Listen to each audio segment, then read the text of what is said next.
जय श्री कृष्ण विद्यार्थी मित्रों, केम छो। आप सोच रहे होंगे कि अनटोल्ड स्टोरीज की इस श्रृंखला में ये गुजराती टच कैसा। बिल्कुल सही पहचाने। आज अनटोल्ड स्टोरीज की श्रृंखला में हम जा रहे हैं गुजरात के एक छोटे से गांव में जन्मे एक ऐसी महान विभूति की कहानी जानने के लिए जो जानी पहचानी है पर कहीं भूली गई है। तो चलिए सुनते हैं उनकी कहानी। आज़ादी ना अमर सितारा, संपना सर्जन तार, वल्लभ तमे शूरवीरताना बन्या रीसा, जय जय जय सरदार। चलिए तो सुनते हैं सरदार वल्लभ भाई पटेल की कहानी। सरदार पौलादी पुरुष, भारत रत्न, भारतीय राजनीतिज्ञ, स्वतंत्र भारत के पहले उप प्रधानमंत्री, पहले गृह मंत्री, पहले रियासत मंत्री, भारतीय राष्ट्रीय कांग्रेस के वरिष्ठ नेता, भारतीय गणराज्य के संस्थापक, जिन्होंने स्वतंत्रता के लिए देश के संघर्ष में अग्रणी भूमिका निभाई और एक एकीकृत स्वतंत्र राष्ट्र निर्माण करने में अपना योगदान दिया। जी हाँ, बिल्कुल, आज हम जानकारी लेने वाले हैं सरदार वल्लभ भाई पटेल इनके बारे में। सरदार वल्लभ भाई पटेल का जन्म 31 अक्टूबर 1875 में गुजरात के छोटे से नडियाद गांव में पटेल जाति में हुआ। उनके पिताजी का नाम जवेर भाई पटेल एवं माता का नाम लाडकोर बा था। वे जवेर भाई और लाडकोर बा की चौथी संतान थे। सोमा भाई, नरसिंह भाई, विठ्ठल भाई इनके वे अग्रज थे।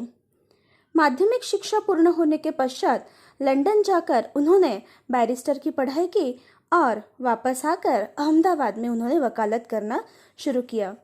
वे जब 17 वर्ष के थे तब 1892 में उनकी शादी जवेरबाई से हुई, जिनसे उन्हें दह्याभाई और मणिबेन यह 2 पुत्र हुए। वकालत करना यह सिर्फ उनका शौक था, पैसे कमाने की लालसा उन्हें कभी थी ही नहीं। भारत में ब्रिटिशों का बढ़ता अत्याचार देखकर उनका भी खून खौल उठता था।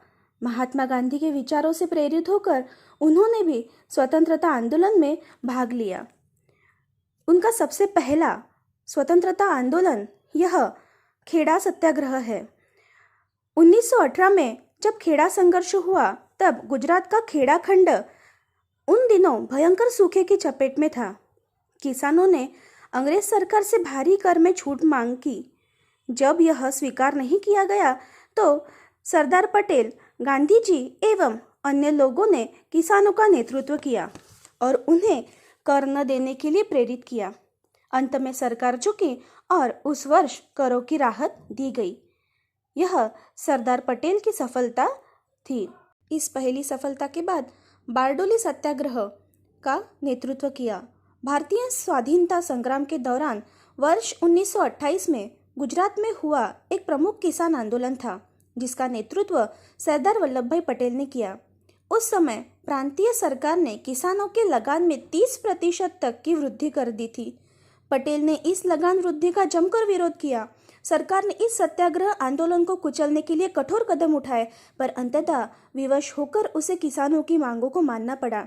एक न्यायिक अधिकारी ब्लूमफील्ड और एक राजस्व अधिकारी मैक्सवेल ने संपूर्ण मामलों की जांच कर 22% लगान वृद्धि को गलत ठहराते हुए इसे घटाकर 6.03% कर दिया। इस सत्याग्रह आंदोलन के सफल होने के बाद वहां की महिलाओं ने वल्लभ भाई पटेल को सरदार की उपाधि प्रदान की। किसान संघर्ष एवं राष्ट्रीय स्वाधीनता संग्राम के अंतर संबंधों की व्याख्या बारडोली किसान संघर्ष के संदर्भ में करते हुए गांधी जी ने कहा कि इस तरह का संघर्ष हर कोशिश हमें स्वराज के करीब पहुंचा रही है। तत्पश्चात सरदार वल्लभ भाई पटेल ने महात्मा गांधी जी के साथ मिलकर भारत को स्वतंत्रता दिलवाने में अनेक आंदोलन में अपना योगदान दिया। स्वतंत्रता के समय भारत में 562 देसी रियासतें थीं। इनका क्षेत्रफल भारत का 40% था। सरदार पटेल ने आज़ादी के ठीक पूर्व संक्रमण काल में ही वीपी मेनन के साथ मिलकर कई देसी राज्यों को भारत में मिलाने के कार्य का आरंभ कर दिया था। पटेल और मेनन ने देसी राजाओं को बहुत समझाया कि उन्हें स्वतंत्रता देना संभव नहीं होगा। इसके परिणाम स्वरूप 3 को छोड़कर शेष सभी रजवाड़ों ने स्वेच्छा से भारत में विलीन का प्रस्ताव स्वीकार कर लिया। केवल जम्मू एवं कश्मीर, जूनागढ़ तथा हैदराबाद स्टेट के राजाओं ने ऐसा करना नहीं स्वीकारा। जूनागढ़ सौराष्ट्र के पास एक छोटी रियासत थी और चारों ओर से भारतीय भूमि से घिरी थी। वह पाकिस्तान के समीप तो नहीं था, परंतु वहाँ के नवाब ने 15 अगस्त 1947 को पाकिस्तान में विलय होने की घोषणा कर दी। राज्य की सर्वाधिक जनता हिंदू थी और भारत विलय चाहती थी। नवाब के विरुद्ध बहुत विद्रोह हुआ तो भारतीय सेना जूनागढ़ में प्रवेश कर गई। नवाब भागकर पाकिस्तान चला गया और 9 नवंबर 1947 को जूनागढ़ भी भारत में मिल गया। फरवरी 1948 में वहाँ जनमत संग्रह कराया गया जो भारत में विलय के पक्ष में रहा। तत्पश्चात हैदराबाद भारत की सबसे बड़ी रियासत थी जो चारों ओर से भारतीय भूमि से घिरी थी। वहाँ के निजाम ने पाकिस्तान के प्रोत्साहन से स्वतंत्र राज्य का दावा किया और अपनी सेना बढ़ाने लगा। वह ढेर सारे हथियार आयात करता रहा। सरदार वल्लभ भाई पटेल चिंतित हो उठे। अंततः भारतीय सेना 13 सितंबर 1948 को हैदराबाद में प्रवेश कर गई। 3 दिनों के युद्ध के बाद निजाम ने आत्मसमर्पण कर दिया और नवंबर 1948 में भारत में विलय का प्रस्ताव स्वीकार कर लिया। पंडित जवाहरलाल नेहरू ने कश्मीर को यह कहकर अपने पास रख लिया कि यह समस्या एक अंतर्राष्ट्रीय समस्या है। कश्मीर समस्या को संयुक्त राष्ट्र संघ में ले गए और अलगाववादी ताकतों के कारण कश्मीर की समस्या दिनों दिन बढ़ती गई। 5 अगस्त 2019 को प्रधानमंत्री नरेंद्र जी मोदी जी ने गृह मंत्री अमित शाह के प्रयास से कश्मीर को विशेष राज्य का दर्जा देने का अनुच्छेद 370 और 35A समाप्त हुआ। कश्मीर भारत का अभिन्न अंग बन गया और सरदार पटेल का भारत को अखंड बनाने का स्वप्न साकार हो गया। 31 अक्टूबर 2019 को जम्मू कश्मीर तथा लद्दाख के रूप में 2 केंद्र शासित प्रदेश अस्तित्व में आए। अब जम्मू कश्मीर केंद्र के अधीन रहेगा और भारत के सभी कानून वहां लागू होंगे। पटेल जी को कृतज्ञ राष्ट्र की यह एक सच्ची श्रद्धांजलि है। आज़ादी के बाद अधिकांश प्रांतीय कांग्रेस समितियां सरदार वल्लभ भाई पटेल के पक्ष में थी, परंतु गांधी जी की इच्छा का आदर करते हुए पटेल जी ने प्रधानमंत्री पद की दौड़ को अपने से दूर रखा और इसके लिए उन्होंने पंडित जवाहरलाल नेहरू का समर्थन किया। उन्हें उप पंतप्रधान मंत्री पद और गृह मंत्री पद का कार्य सौंपा गया। गृह मंत्री के रूप में उनकी पहली प्राथमिकता देसी रियासतों को भारत में मिलाना था। इसको उन्होंने बिना कोई खून बहाए संपादित कर दिखाया। केवल हैदराबाद स्टेट के ऑपरेशन पोलो के लिए उनको सेना भेजनी पड़ी थी। आज हम सोचते हैं तो ऐसा लगता है कि अगर सरदार वल्लभ भाई पटेल ने ये कदम ना उठाया होता तो आज भारत का नक्शा कुछ अलग ही होता। ये सारे देसी रियासत अपने अपने अलग अलग राज्य करने वाले थे और भारत एक अखंड भारत कहलाता नहीं था। भारत के एकीकरण में उनके महान योगदान के लिए महात्मा गांधी ने उन्हें भारत का लौह पुरुष इस उपाधि से सम्मानित किया। तत्पश्चात संपूर्ण देश ने उन्हें लौह पुरुष और सरदार इस उपाधि से नवाजा। सरदार वल्लभ भाई पटेल सही मायनों में मनु के शासन की कल्पना थे। उनमें कौटिल्य के कूटनीतिज्ञ तथा महाराज शिवाजी की दूरदर्शिता थी। वे केवल सरदार ही नहीं बल्कि भारतीयों के हृदय के सरदार थे। अंग्रेजों की सेवा करने वालों के मन में विश्वास भरकर उन्हें राज्यभक्ति और देशभक्ति की तरफ मोड़ने वाले सिर्फ सरदार वल्लभ भाई पटेल ही थे। यदि सरदार पटेल कुछ वर्ष और जीवित रहते तो संभवतः नौकरशाही का पूर्ण कायाकल्प हो जाता। सरदार वल्लभ भाई पटेल ने उच्च शिक्षा ली थी, परंतु उनमें किंचित भी अहंकार नहीं था। वे स्वयं कहा करते थे कि मैंने कला या विज्ञान के विशाल गगन में ऊंची उड़ानें नहीं भरी।